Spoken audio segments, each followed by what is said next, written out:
തമിഴ്നാട് നിയമസഭയിൽ വന്ദേമാതരം ആലപിക്കാതെ ഗവർണറുടെ നയപ്രഖ്യാപന പ്രസംഗം. തമിഴ് തായ്വാഴ്ത്തിലാണ് സഭാ നടപടികൾക്ക് തുടക്കമായത്. ലഹരി വ്യാപനം തടയാൻ DMK സർക്കാർ ശ്രമിച്ചില്ല എന്ന നയപ്രഖ്യാപനത്തിൽ വിമർശനമുണ്ട്.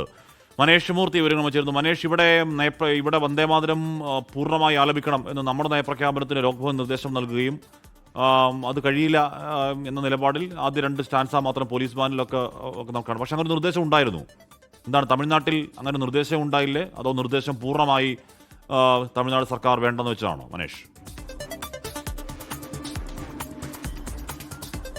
കാശ്മീർ എത്തരത്തിലുള്ള നിർദ്ദേശം ലോക്ഭവന്റെ ഭാഗത്തു നിന്നുണ്ടോ എന്ന കാര്യത്തിൽ നമുക്ക് എന്തായാലും ഇപ്പോൾ വ്യക്തതയില്ല. DMK സർക്കാർ പിന്തുടർന്ന് വന്നിരുന്ന അതേ കാര്യം, അതേ നയം തന്നെയാണ് എന്തായാലും ഈ കാര്യത്തിൽ തമിഴ് തായ്വാഴത്തിന്റെ കാര്യത്തിൽ TVK സർക്കാരും പിന്തുടരുന്നു എന്നുള്ളതാണ് ഏറ്റവും പ്രധാനപ്പെട്ട ഒരു കാര്യം. കാരണം കഴിഞ്ഞ സത്യപ്രതിജ്ഞാ ചടങ്ങുകളിലൊക്കെ വന്ദേമാതരമായിരുന്നു ആദ്യം പാടിയതിന്. അതിനെതിരെ പ്രതിപക്ഷം വലിയ തോതിലുള്ള വിമർശനം ഉന്നയിക്കുകയും ചെയ്തിരുന്നു. അന്ന് TVKയുടെ എല്ലാ ആളുകളും പറഞ്ഞിരുന്നു, മുഖ്യമന്ത്രി ജോസഫ് വിജയ് ഉൾപ്പെടെയുള്ള ആളുകൾ പറഞ്ഞിരുന്നത് അത് ലോക്ഭവൻ ഹോസ്റ്റ് ചെയ്ത പരിപാടിയാണ്. അപ്പോൾ അതുകൊണ്ട് തന്നെ അവരുടെ നിയമപ്രകാരം അല്ലെങ്കിൽ അവരുടെ നിബന്ധന പ്രകാരം മാത്രമേ അത്തരം കാര്യങ്ങൾ ചെയ്യാൻ സാധിക്കൂ. പക്ഷേ തമിഴ്നാട് സർക്കാർ തമിഴ് തായ്വാഴത്തിനായിരിക്കും എപ്പോഴും ഒരു പ്രാധാന്യം നൽകുക എന്ന കാര്യം പറഞ്ഞിരുന്നു. എന്തായാലും അത് ഇന്നിപ്പോൾ നിയമസഭയിൽ കാണുകയും ചെയ്തു. ആദ്യം തമിഴ് തായ്വാഴത്താണ് പാടിയത്. ഇതിനുശേഷം ദേശീയഗാനം പാടിയതിനു ശേഷമാണ് ഗവർണർ നയപ്രഖ്യാപനം ആരംഭിച്ചത്.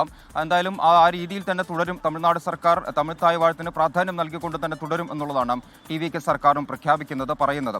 മറ്റൊരു പ്രധാനപ്പെട്ട കാര്യം, നയപ്രഖ്യാപനത്തിൽ DMK സർക്കാരിന് രൂക്ഷമായ വിമർശനമുണ്ട്. ഏറ്റവും പ്രധാനം ലഹരി ഒഴുക്കാണ്. ലഹരി ഒഴുക്ക് തടയാൻ മുൻ സർക്കാർ ശ്രമിച്ചില്ല എന്നാണ് നയപ്രഖ്യാപനത്തിൽ ഗവർണർ രാജേന്ദ്ര വിശ്വനാഥ് അർലേക്കർ പറയുന്നത്. മറ്റൊന്ന് കടത്തിന്റെ കാര്യം, നേരത്തെ ഇറക്കിയ ധവളപത്രവുമായി ബന്ധപ്പെട്ടുള്ള കാര്യങ്ങളാണ്.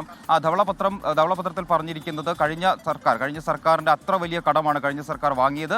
അത് മുൻ സർക്കാരിനേക്കാൾ ഇരട്ടിയിലധികം കടമായാണ് DMK സർക്കാർ എന്തായാലും ഇറങ്ങിപ്പോയത്. അപ്പോൾ അത്തരത്തിലുള്ള പ്രശ്നങ്ങൾ തമിഴ്നാടിനുണ്ട് തുടങ്ങിയ കാര്യങ്ങളാണ് എന്തായാലും നയപ്രഖ്യാപനത്തിൽ പറയുന്നത്. ഏറ്റവും പ്രധാനം ലഹരി ഒഴുക്ക് തടയാൻ ശ്രമിച്ചില്ല എന്നുള്ള ഒരു വിമർശനവും DMKക്കെതിരെ നയപ്രഖ്യാപനത്തിലുണ്ട്. ഹാഷ്മി, ഓക്കെ.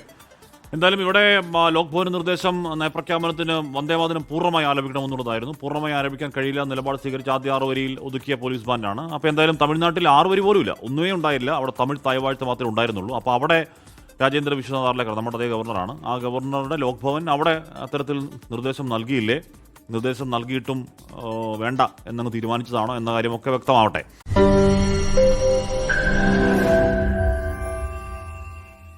ലോകത്തെവിടെയായാലും ഏത് സമയത്തും 24 വാർത്തകളും ഓഗ്മെന്റഡ് റിയാലിറ്റി പാക്കേജുകളും എക്സ്പ്ലെയിനറുകളും വിശദമായി കാണാൻ ഞങ്ങളുടെ YouTube ചാനൽ നിങ്ങൾക്ക് സബ്സ്ക്രൈബ് ചെയ്യാം.